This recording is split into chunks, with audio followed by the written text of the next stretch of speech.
What's up guys, Major Math with another video on fluid mechanics. If you have any questions, drop it in the comments, and if you're having trouble with other problems, I've attached my email in the description, so please feel free to reach out. Without further ado, let's get started. Question 3.75 in the textbook says mercury is poured into the tube in the figure until the mercury occupies 375 millimeters of the tube's length. An equal volume of water is then poured into the left leg. Locate the water and mercury surfaces. Also determine the maximum pressure in the tube. The first things first, let's write our goal. Get that clear. Our goal is to find and locate the water and mercury surfaces. So we'll say find, let's just say height. We'll say height of surfaces for both water and mercury, right? We're given, let's say, some volume. It says a uniform diameter tube, so we don't really need to know the volume. All we need to know is that it covers 375 millimeters of the tube's length. Same with the water, right? So say length covered equals 375 millimeters, and that's both for mercury and water, right? So it also says that the equal volume of water is poured into the left leg. So they put the mercury in and then they put the water in. So let's go ahead and draw what that kind of looks like. Well, I forgot a step, huh? Let's write what we're assuming. We're gonna have to assume that the temperature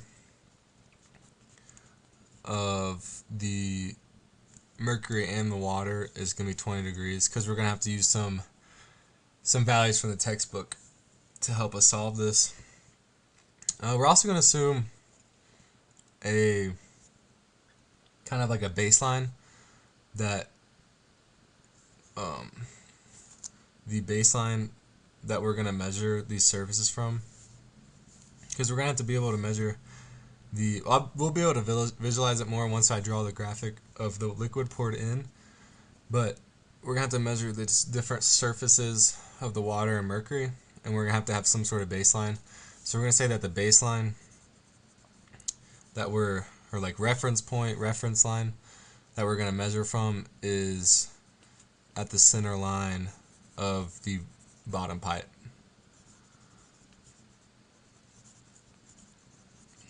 Because it doesn't really give us a reference point to come from, or measure from. So we're going to say it's in the middle of the pipe at the bottom, or the tube. Okay, so that's good we did that. So let's draw with this U-shaped pipe with the liquids poured in. It's actually not half bad, huh? Alright, so it says we pour the mercury in, and then we pour the water in on top. And since water is, like, compared to mercury is so much more dense than water. So water, once you pour it in and the mercury is already in there, the water is not going to displace the mercury that much. So we're going to be pouring this water in. So we got 375 millimeters of length covered, right? And then we'll say that it displaced like a little bit. This mercury displaced a little bit. Okay. And we're going to be using the hydrostatic equation, so let's go ahead and label these surfaces here. Alright, this is the water, H2O water, and this is the mercury, Hg. For some reason it's labeled that in the periodic table, so that's the mercury. And then I'll explain what I'm doing here in a second. Okay, so it says the goal says we have to find the height of the surfaces and the max pressure.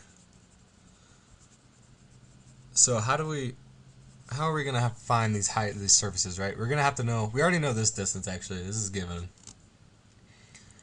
But we're going to have to find the distance, and this is our baseline, right? Center of the pipe.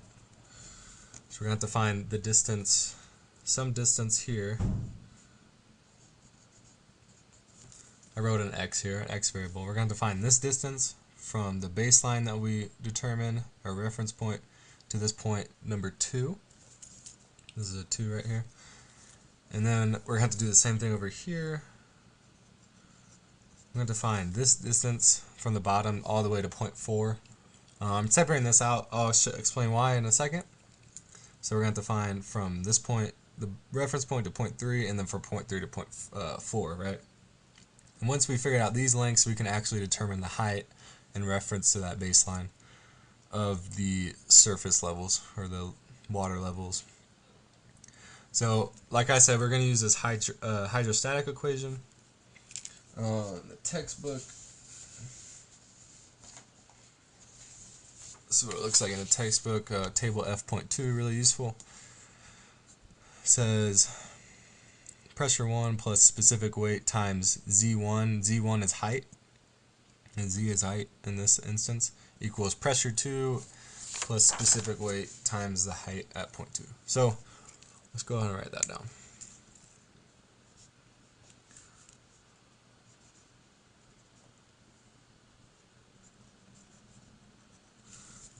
And the specific weight of the liquid you're dealing with for point 1 and then eventually point 2 is going to be water, right? So let's go ahead and put that little W for water. Z1 equals. So this is the hydrostatic equation. Right, so we can actually solve for pressure at point 2 here.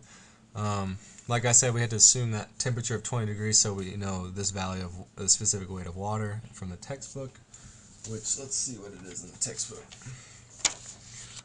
If we assume it's 20 degrees temperature, it says that the specific weight of water is 9,790 newtons per meter cubed. So let's write that right here.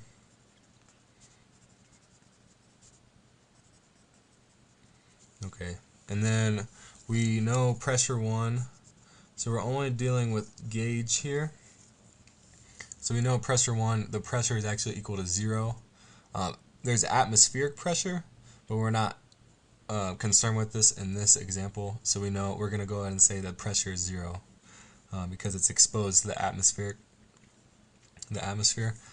And then we know this value, specific weight of water. We know this difference between the height of 1 and 2, right? So we got to rearrange this a little bit. So let's rearrange this to solve for pressure at point 2. It will look like this. Okay, so got rid of pressure 1, and then we know this value, and then we know the difference is that 375 millimeters, right? So let's go ahead and plug it in so we solve for this pressure.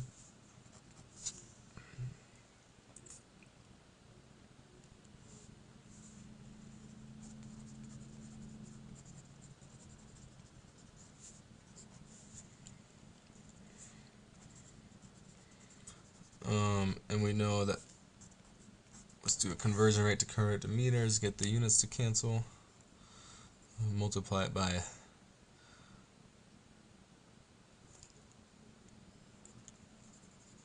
divide it by 1,000 actually. These millimeter units will cancel, we'll be left with meters. So we have to divide it by 1,000 to convert it.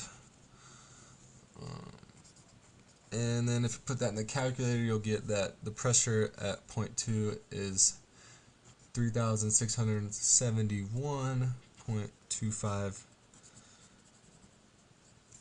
newtons per meter squared. That's also equivalent to pascals, but I'll be leaving it like this so units will cancel in the future. Okay, so now the next step is we found the pressure here. We still need to find x. We still need to find the height between the bottom and point 4. So we're actually going to use the hydrostatic equation again to do this. So we know using the planar interface rule. Planar interface rule states that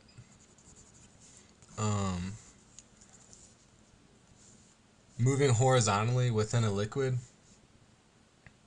those pressures will be equivalent, right? So pressure at point 2 and the pressure at point 3 will actually be equivalent because we're in the same liquid and we're just moving horizontally. If we're moving vertically, like deeper or higher up, it would affect the pressure, but since we're just moving horizontally, pressure at point 2 and pressure in point 3 will actually be equivalent.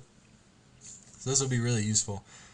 So now we can actually use this to solve for, using the hydrostatic equation, we can actually solve for this length between pressure 4 and pressure 3, okay? And I'll show you how we do this.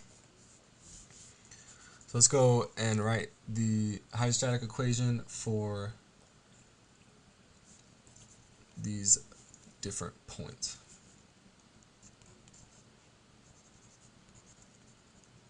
I'm writing an M for Mercury because we're in that liquid now. We're dealing with the specific weight of Mercury now.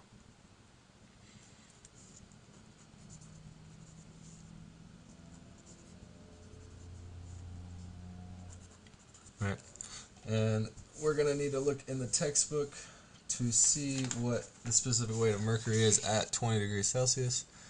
Table A.4 says Mercury at 20 degrees Celsius will have a specific weight of 133,000 Newton per meter cube. So let's go ahead and write that up here.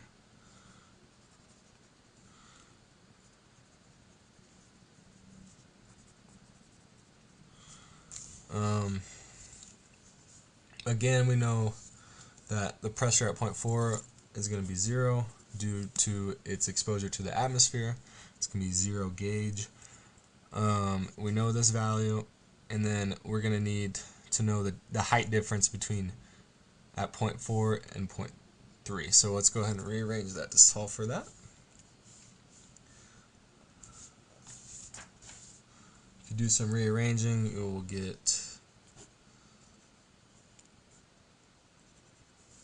pressure at point 3 over the specific weight of Mercury equals the difference at the height difference between point 4 and point 3. Plug these numbers in, we will get that we already know pressure 3, right? It's equivalent to pressure 2. We solved for that earlier. And then we just found in the textbook what the specific weight of Mercury is. And then once we do this, we'll actually solve for the height difference. If you put that in your calculator, you will get a height difference of 26 millimeters. 27.6, sorry, millimeters. If you put this in the calculator, you actually get 0.0276 meters, but then I went ahead and converted it to millimeters by multiplying by 1,000. So that's our height difference, right? Okay, so we found this length difference. We know this length. Now we need to find the length of the x's, and then once we solve for x, we'll actually be able to complete the question. So how do we solve for x? This is just actually basic algebra. We're not going to use any complicated formulas. So we know that the total distance covered in the tube is from the water and the mercury is 750 millimeters, and all I did there was 375 millimeters. 750 millimeters, that just comes from the 375 millimeters of water being poured and the 375 millimeters of mercury being poured. So we know that's how much distance of the tube is covered by liquids. And then we also know that that is going to be equal to all these numbers we found, plus these two x's, right? So let's go ahead and write that.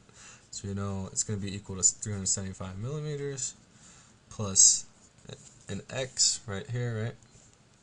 And then it covers, I don't know, I forgot to mention this. It shows us in the textbook on the figure that this bottom part of the length is 160 millimeters.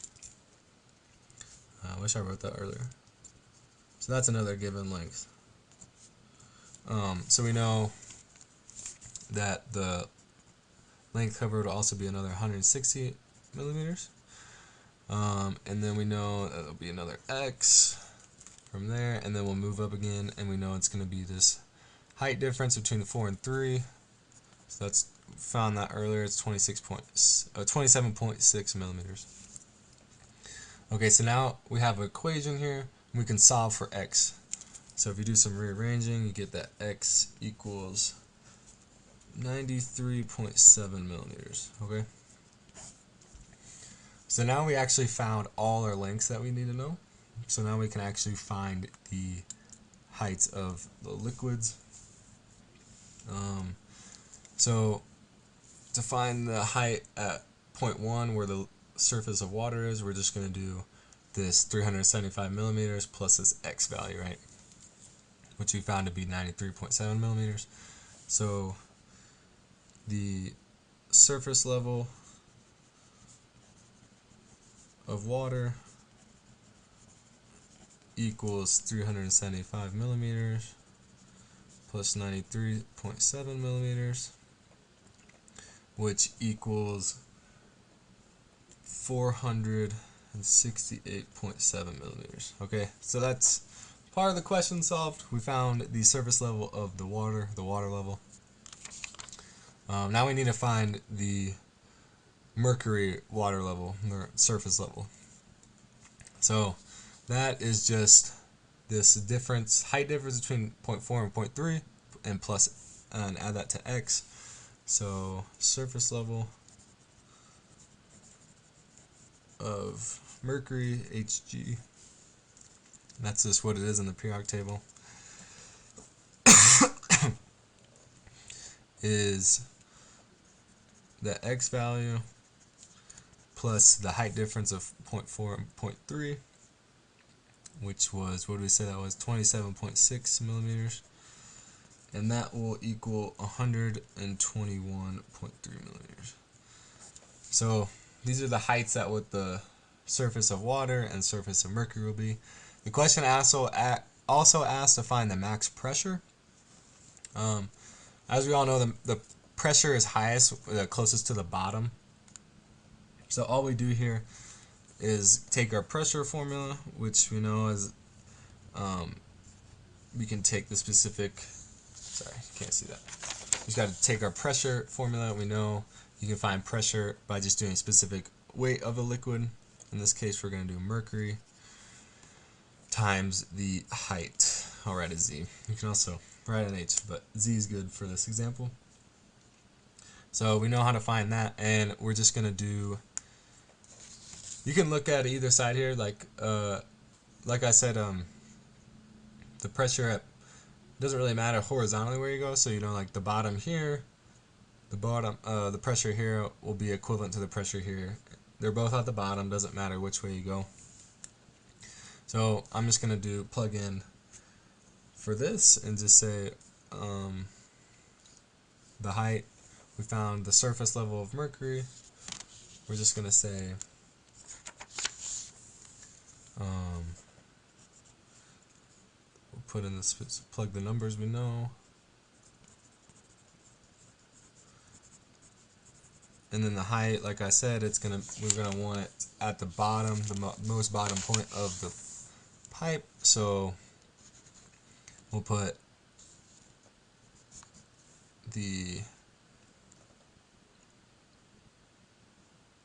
we'll put the height of this right here, because this is measured from the reference point, which is the bottom of 0. And we'll put, we need to convert it to